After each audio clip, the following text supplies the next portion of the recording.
Listen carefully, because what I'm about to reveal could shatter how you view every bond you've ever clung to.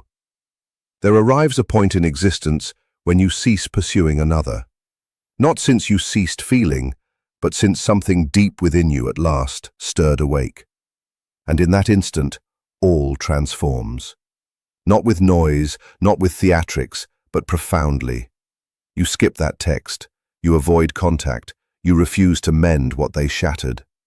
And abruptly, the quiet you establish begins voicing for you. But here's the truth seldom shared. The instant you pull away marks precisely when they start sensing your void in manners they never sensed your nearness. The vitality you once offered so openly turns into something they can no longer reach. And that void starts resounding in their thoughts. They begin pondering, they begin observing, they begin doubting all they once overlooked. Because while you pursued, they possessed power, but now they lack it. And what unfolds afterward isn't chance. It is mental. It is foreseeable. And once you grasp it, you will never regard quiet the same again. When you cease pursuing another, the initial element that genuinely alters isn't the bond itself, but the mental framework that silently sustained it. Every interaction between two individuals builds a cycle across time, and many of these cycles aren't deliberately consented to. They arise via repetition, affective replies, and implicit assumptions. When you acted as the pursuer, you steadily supplied vitality, focus, and comfort. This established a flow where your work occupied the area as the counterpart adjusted to accepting without matching the same strength. Across time, this interaction grows familiar for them. Not necessarily since they deliberately exploit, but since human instinct settles into what seems simple and foreseeable. Your nearness turns into something they presume will forever exist. Your work turns into ambient sound instead of something deliberately treasured. The steadier you remain in pursuing, the fewer questions they face about their part in the bond. It eliminates the requirement for them to advance to start, or to ponder intensely on their personal, effective commitment. But the instant you cease pursuing, you disrupt this unaware pact. It isn't merely about you turning mute or remote. It is about the abrupt missing element they had mentally adapted to. The vitality that formerly flowed their direction no longer flows, and this generates a sort of disequilibrium they cannot promptly comprehend. What formerly seemed steady now seems shaky, even when they cannot articulate the reason. The cycle they counted on lies shattered, and lacking that cycle, they enter unknown ground. This marks where the erosion of power starts emerging. Power here remains understated. It isn't invariably about scheming or supremacy in a blatant manner. It concerns anticipating the counterpart's conduct. When one anticipates you will contact, pardon swiftly, or persist appearing regardless, they maintain a type of effective assurance. That assurance grants them command over the path and tempo of the bond. They skip questioning if you will persist involved, since your deeds have repeatedly settled that. When you cease pursuing, that assurance vanishes.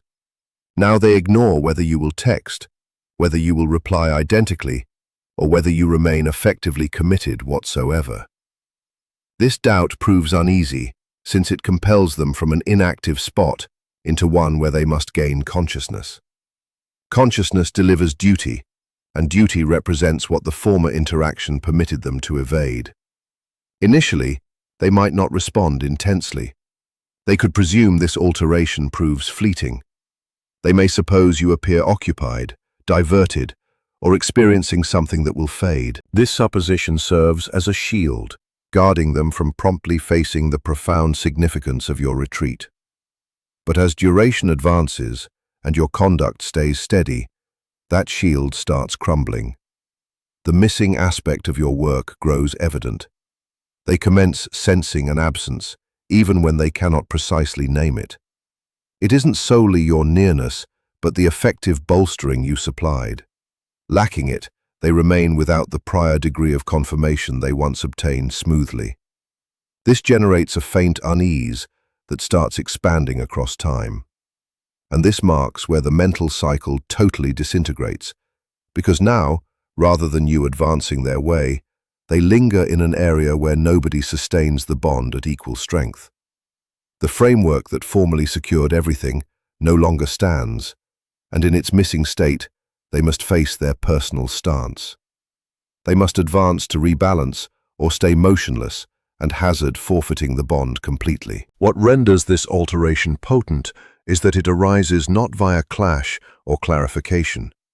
It occurs via missing, via a subdued retreat that echoes stronger than any dispute or effective display ever might. It erases the foreseeability they leaned upon and substitutes it with doubt. And doubt represents what the intellect naturally seeks to settle. Thus, the instant you cease pursuing isn't merely a conduct shift. It constitutes a mental interruption that compels the counterpart to reassess all they had unaware presumed about you and the bond. Your quiet achieves what terms frequently cannot. It generates room, and in that room, the counterpart no longer diverts via your nearness, your work, or your steady, effective readiness. When you actively pursued your tone, your focus and your deeds occupied every space. No area remained for them to dwell with their personal ideas too extensively. No requirement for them to doubt their sensations, since you steadily voiced your sensations for you both. But quiet erases that ease. When you cease voicing, cease extending, cease replying as formerly, an unknown hollowness starts developing. Initially, it might not appear notable. They could view it as remoteness, temper, or brief retreat. But as that quiet extends, it transforms into something wholly different. It becomes emptiness. And the human intellect isn't designed to overlook emptiness, particularly one substituting something effectively meaningful. This emptiness isn't solely about your missing. It concerns the abrupt shortage of effective reply they unconsciously counted upon.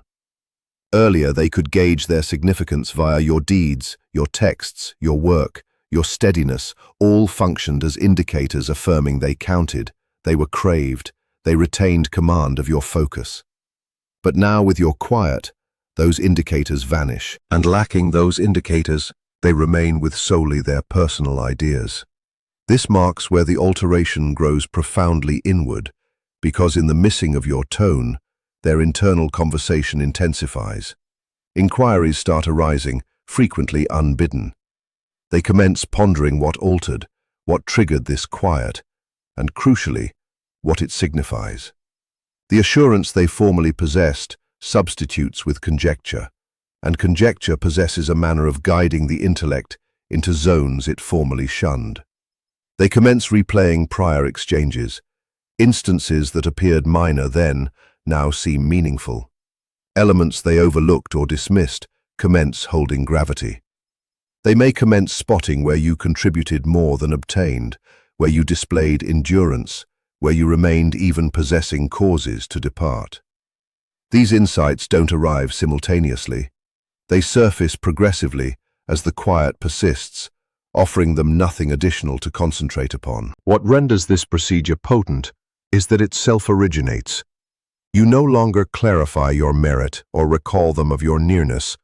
Rather, their personal intellect commences rebuilding your merit based on recollection and missing. And frequently, what the intellect rebuilds in missing seems more potent than what occurred in actuality. This arises since the fantasy occupies the spaces, occasionally heightening what was formerly presumed. Simultaneously, the quiet disturbs their effective steadiness. They may sense a faint feeling of forfeiture, even when they cannot precisely name what they forfeited. It isn't invariably about longing for you as an individual in a deliberate, effective manner. Occasionally, it concerns longing for the sensation of being craved, the ease of realizing someone stayed steadily present. Your quiet erases that effective safeguard, exposing them to doubt. And doubt possesses a manner of drawing focus inward. They can no longer count on your deeds to outline the bond. Thus they must gaze inside themselves. Do they feel? Do they long for you? Were they excessively inactive? Did they presume excessively?